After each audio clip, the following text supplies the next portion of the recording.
नमस्कार। आज हम पढ़ेंगे अलंकार। अलंकार देखिए, अलंकार का अर्थ होता है गहना या आभूषण। अलंकार का क्या अर्थ होता है? गहना या आभूषण कह सकते हैं। ठीक है, तो गहना और या आभूषण से क्या किया जाता है? तो सजावट की जाती है। जिस प्रकार से एक स्त्री को सजाने के लिए गहनों की आवश्यकता होती है, उसी प्रकार से अलंकार की आवश्यकता होती है किसी भी काव्य को सजाने के लिए।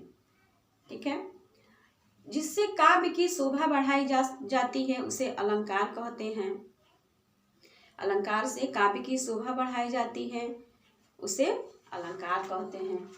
ठीक, चलिए देखते हैं अलंकार के भेद कितने होते हैं। तो अलंकार के तो मुख्य रूप से 2 भेद होते हैं, लेकिन साहित्य में 3 भी माना गया है। हम 3 को ही थोड़ा थोड़ा पढ़ेंगे। अलंकार जो देखिए, जो पहला है वो है शब्दालंकार।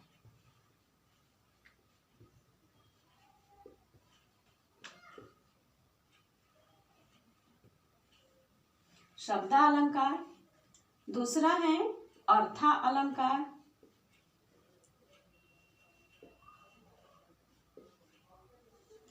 तीसरा है उभयालंकार।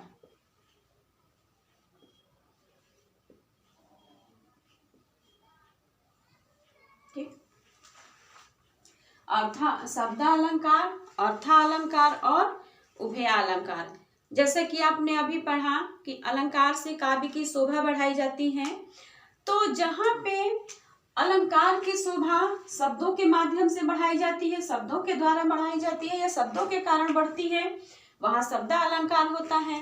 जहाँ अर्थों काव्य की शोभा अर्थ के माध्यम से बढ़ाई जाती है, जहाँ अर्थों में चमत्कार पाया जाता है, वहाँ पर अर्थालंकार होता है। और जहाँ पर शब्द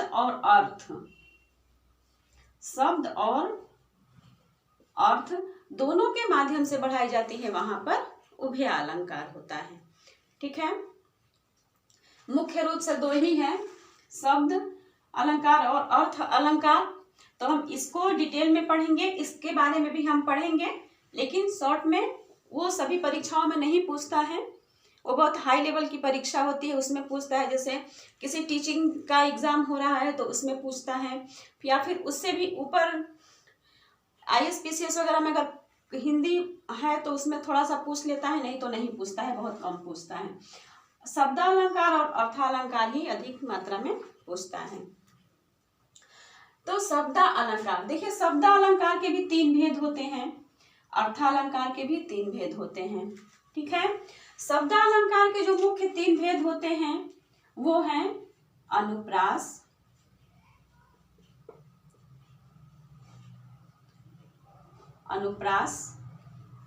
यमक और श्लेष। ठीक है, अलंकार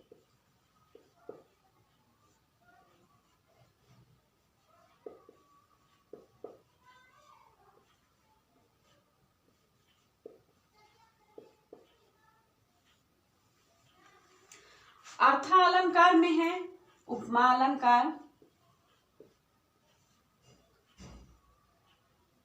रूपक अलंकार और उत्प्रेक्षा अलंकार।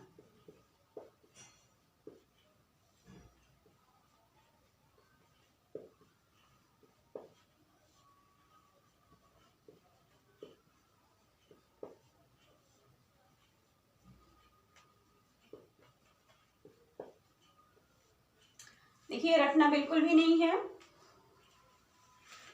खाली देखते जाना है और सारा कुछ याद हो जाएगा।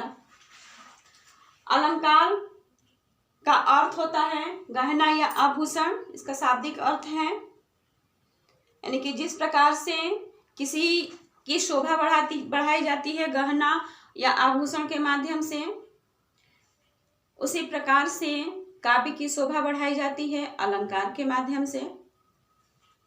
तो अलंकार के भेद कितने हैं? शब्दालंकार, अर्थालंकार और उभयालंकार। हमारे साथ साथ बोलते जाइए ताकि आप लोगों को याद करने में, बाद में याद करने की आवश्यकता ना पड़े। अलंकार के भेद कितने हैं? 3। शब्दालंकार, अर्थालंकार और उभयालंकार। शब्दालंकार के 3 भेद: अनुप्रास, यमक, श्लेष। शब्दालंकार के 3 भेद: अनुप्रास, यमक, श्लेष। अनुप्रास, यमक, श्लेष। अनुप्रास, यमक, श्लेष। अर्थालंकार के 3 भेद: उपमा, रूपक, उत्प्रेक्षा। उपमा, रूपक, उत्प्रेक्षा। उपमा, रूपक, उत्प्रेक्षा। ठीक है। अब देखिए अनुप्रास अलंकार में क्या होता है, हमें इसकी पहचान भी तो जरूरी है। कैसे पहचानेंगे हम कि किसमें कौन सा अलंकार है? तो उसके लिए हम क्या करेंगे, देखिए अनुप्रास अलंकार में क्या होता है कि इसमें वर्णों की आवृत्ति होती है। वर्णों की आवृत्ति अर्थात बार बार आना उस शब्द का, वर्णों की आवृत्ति। अनुप्रास में वर्णों की आवृत्ति। यमक में एक ही शब्द 2 बार आए। ठीक है, एक ही शब्द लिख लीजिए, एक ही शब्द 2 बार आए किंतु उसका अर्थ अलग अलग हो। किंतु अर्थ अलग हो। ठीक है। श्लेष में क्या होता है कि श्लेष का तो अर्थ ही है, शाब्दिक अर्थ ही है चिपका हुआ होना। श्लेष का शाब्दिक अर्थ है चिपका हुआ होना, इसलिए इसमें एक ही शब्द के अंदर कई अर्थ होते हैं। श्लेष में एक शब्द में, एक शब्द में कई अर्थ, कई अर्थ। ठीक है। अनुप्रास में शब्द अलंकार के अंतर्गत आता है अनुप्रास, यमक और श्लेष। अनुप्रास में क्या होता है कि वर्णों की आवृत्ति होती है। यमक में क्या होता है कि एक ही शब्द 2 बार आए किंतु उसका अर्थ अलग अलग हो। श्लेष में एक शब्द में कई अर्थ निकलते हैं। ठीक है। जैसे अगर हम एग्जाम्पल के माध्यम से देखना चाहें तो देख सकते हैं कि अनुप्रास का एग्जाम्पल जैसे हमने लिया, एक चारुचंद्र की चंचल किरणें खेल रही हैं जलथल में, इसमें च की आवृत्ति बार बार हुई है। काम कितना ही कठिन हो किंतु उकताते नहीं, इसमें क शब्द की आवृत्ति हुई है बार बार। काम कितना ही कठिन हो किंतु उकताते नहीं, क की आवृत्ति हुई है। तो ये अनुप्रास अलंकार में जाएगा क्योंकि इसमें वर्णों की आवृत्ति हो रही है। यमक अलंकार में है कनक कनकते 100 गुनी मादकता अधिकाय, या खाए बोराए जग या पाए बोराए। ठीक है। इसमें भी देखिए जो कनक शब्द है, कनक और कनक 2 बार आया है। एक कनक का अर्थ होता है सोना, गोल्ड जिसको बोलते हैं, सोने वाला सोना नहीं, जो जिसका आभूषण बनता है वो वाला सोना है। और एक का अर्थ होता है धतूरा। ठीक है, धतूरा। ठीक है, जो शिव जी को बहुत पसंद है धतूरा, वही धतूरा है। तो कनक कनक जो आया है ये यमक अलंकार में आया है। देखिए कनक यमक अर्थात एक ही शब्द आए कई बार परंतु उसका अर्थ जो है वो अलग अलग हो, यमक अलंकार में होता है। अनुप्रास में होता है कि वर्णों की आवृत्ति बार बार होती है। अनुप्रास में वर्णों की आवृत्ति बार बार होती है। श्लेष का अर्थ है चिपका हुआ होना, अर्थात इसमें एक ही शब्द में कई अर्थ निकलते हैं, जैसे सुबरन को खोजत फिरे कभी व्यभिचारी चोर। ठीक है। तो एक सुबरन शब्द है, सुबरन, और कवि के पक्ष में अगर हम देखें तो सुंदर शब्द हो गए। कवि के पक्ष में सुंदर शब्द। कवि व्यभिचारी, अगर व्यभिचारी के लिए देखें, व्यभिचारी के लिए देखें तो सुंदर स्त्री। ठीक है। चोर के लिए देखें तो सुबरन, यानी कि स्वर्ण के आभूषण,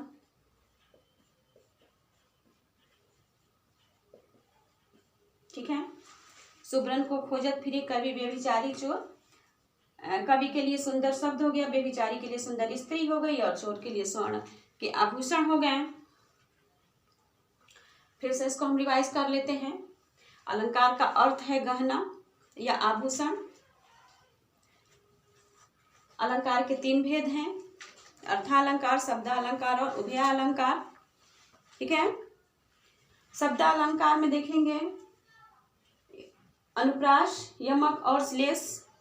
अर्थालंकार में हम देखेंगे उपमा, रूपक, उत्प्रेक्षा। शब्दालंकार में अनुप्रास, यमक, श्लेष। अनुप्रास, यमक, श्लेष। अनुप्रास में वर्णों की आवृत्ति बार बार होती है, अर्थात एक ही वर्ण कई बार आते हैं। यमक में एक ही शब्द कई बार आते हैं किंतु उसका अर्थ अलग अलग होता है। श्लेष में एक शब्द में कई अर्थ देते हैं, एक शब्द है वो कई अर्थ देता है,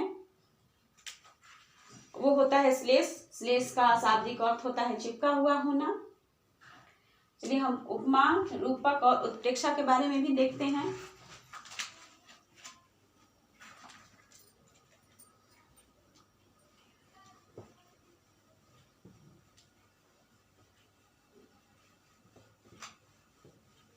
देखिए अनुप्रास के भी कई प्रकार हैं, 5 प्रकार हैं, उसके बारे में भी हम देखेंगे। आज हम बेसिक पढ़ेंगे, केवल इसके प्रकार के बारे में और भी डिटेल से हम पढ़ेंगे नेक्स्ट वीडियो में। आज केवल प्रकार, अर्थ, परिभाषा आप लोग जान लीजिए कि अलंकार कहते किसको हैं, अलंकार के जो भेद हैं उसका क्या मतलब होता है, ठीक है। तो उपमा, उप प्लस मा, उप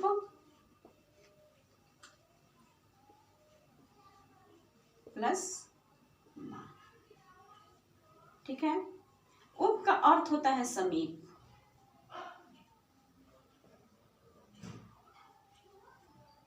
उप अर्थात समीप। माँ का अर्थ होता है तोलना या तुलना करना, तौलना या तुलना करना, ठीक है। यानी कि कोई से भी शब्द को एक पास रखकर, समीप रखकर उसकी तुलना की जाती है, वहां पे उपमा अलंकार होता है, ठीक है। जहां पर 2 भिन्न भिन्न पदार्थ हो या व्यक्ति हो, उनको समान गुण, धर्म के आधार पर हम उसकी तुलना करते हैं, तो वहां पर होता है उपमा अलंकार, ठीक है। जैसे एक उदाहरण देखा जाए तो पीपर पात सरिसमन डोला, पीपर पात सरिसमन डोला, एक मन है जो पीपल के पत्ते की तरह डोलता रहता है।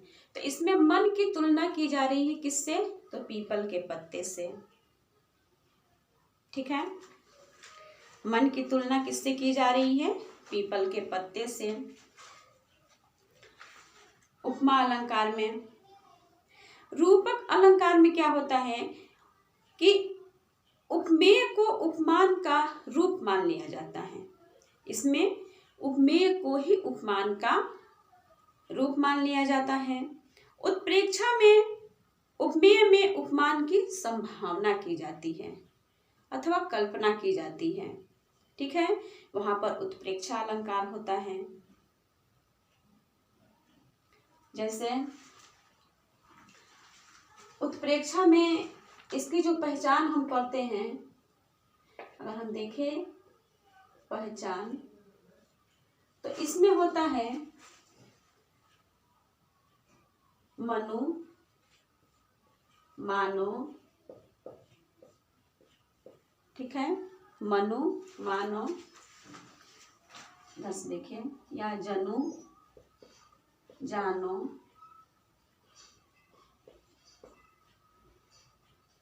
मनहु, जनहु,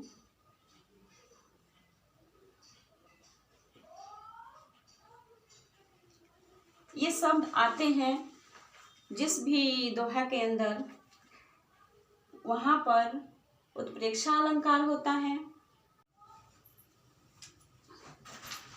इसमें सा, सी, ज्यों, ऐसा, सम, सदृश, से, ये है उपमा अलंकार।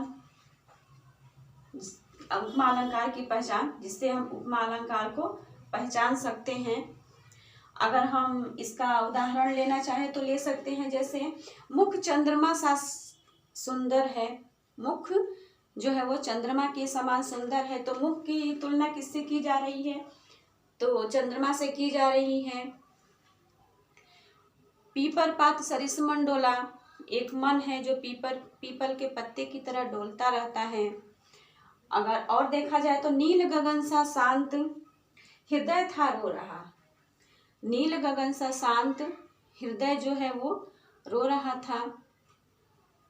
तो इसमें हृदय की तुलना किससे की जा रही है? तो नील गगन से, नीले गगन से इसकी तुलना की जा रही है। उपमा अलंकार में तुलना की जाती है किसी का किसी से, जिसमें सा, सी, ज्यों, ऐसा, सम, सदृश और से आते हैं।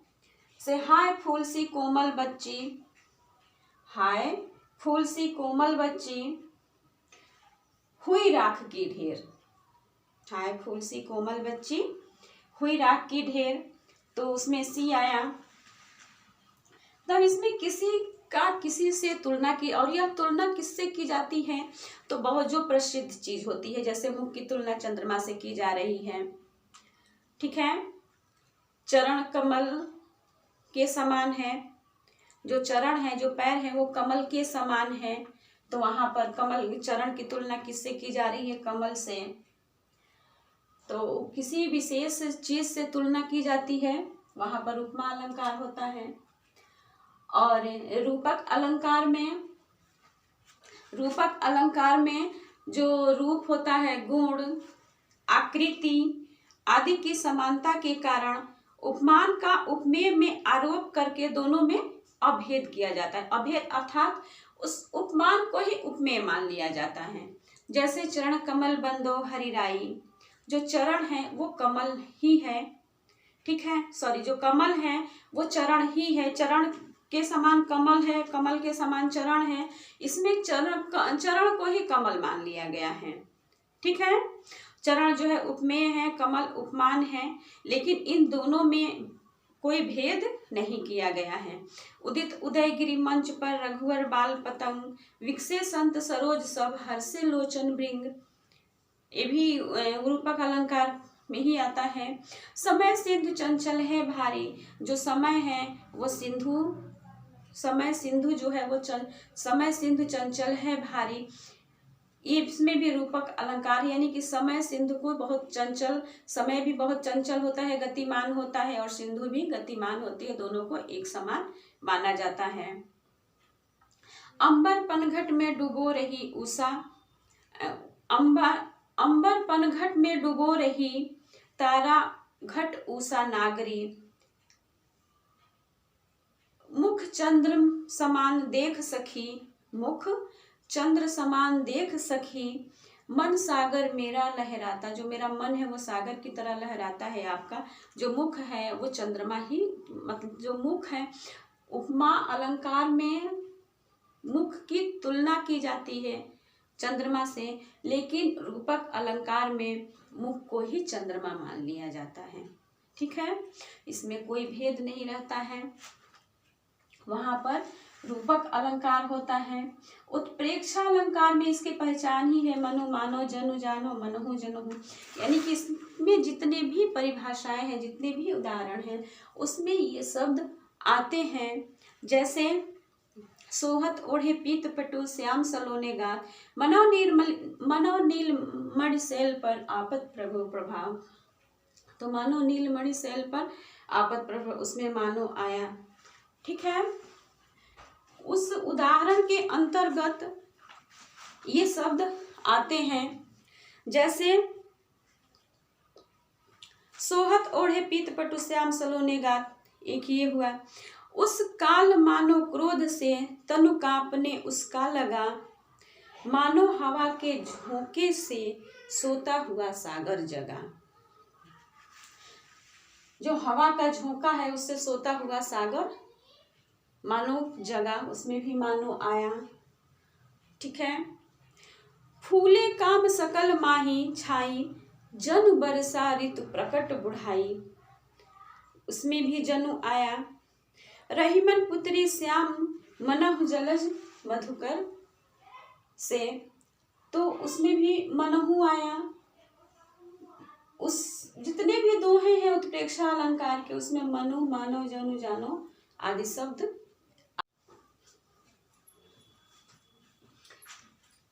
आइए अनुप्रास अलंकार के बारे में भी देखते हैं। अनुप्रास अलंकार, अनुप्रास अलंकार के भी 5 भेद होते हैं। पहला होता है छेकानुप्रास,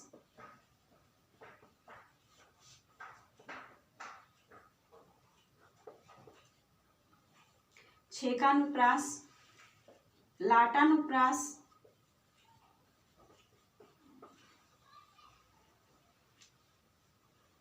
छेकानुप्रास, लाटानुप्रास, अंत्यानुप्रास, वृत्त्या लिखिए पहले, वृत्त्यानुप्रास,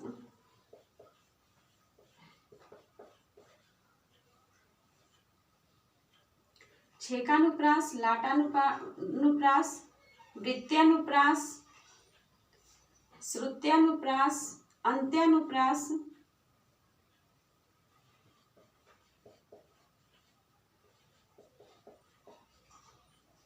और श्रुत्यानुप्रास।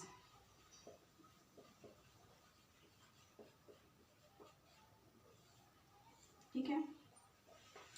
देखिए छेकानुप्रास में क्या होता है, इसमें एक ही शब्द कई बार आते हैं, एक ही शब्द कई बार आते हैं।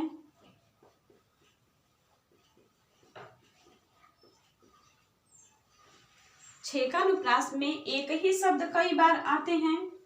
लाटानुप्रास में 3 या 3 से अधिक बार, 3 या 3 से अधिक बार।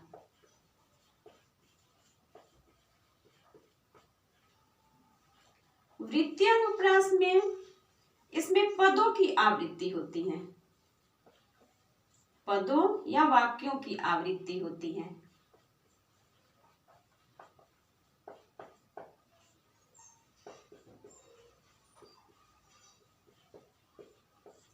पदों या वाक्यों की आवृत्ति होती है।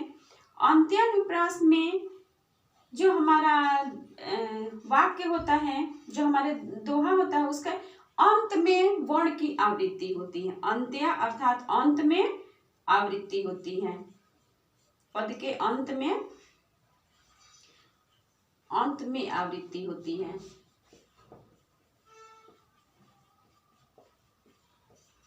ओके। श्रुत्यानुप्रास में क्या होता है, इसमें किसी भी वर्ग की आवृत्ति होती है। जैसे एक दोहा में अगर क वर्ग की आवृत्ति होती है तो केवल क की ही होगी, त वर्ग की होती है तो केवल त वर्ग की ही होगी। ठीक है। इसमें वर्ग की आवृत्ति होती है, वर्ग की आवृत्ति। वर्गों के बारे में आप जानते हैं, जैसे क वर्ग है, क, च वर्ग, ट वर्ग, त वर्ग, प वर्ग। ठीक है। तो जैसे क वर्ग की होगी तो क वर्ग के ही सारे अक्षर रहेंगे, क ख ग घ ङ तक। च वर्ग की होगी तो च से य तक, च से य, ट से ट ठ ड ढ ण तक, क च ट, त से त थ द ध न तक।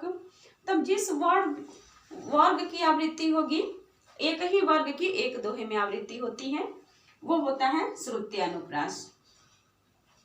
अनुप्रास में वर्णों की आवृत्ति होती है। ठीक है। तो अब हम इसको डिटेल में अनुप्रास अलंकार को पढ़ेंगे।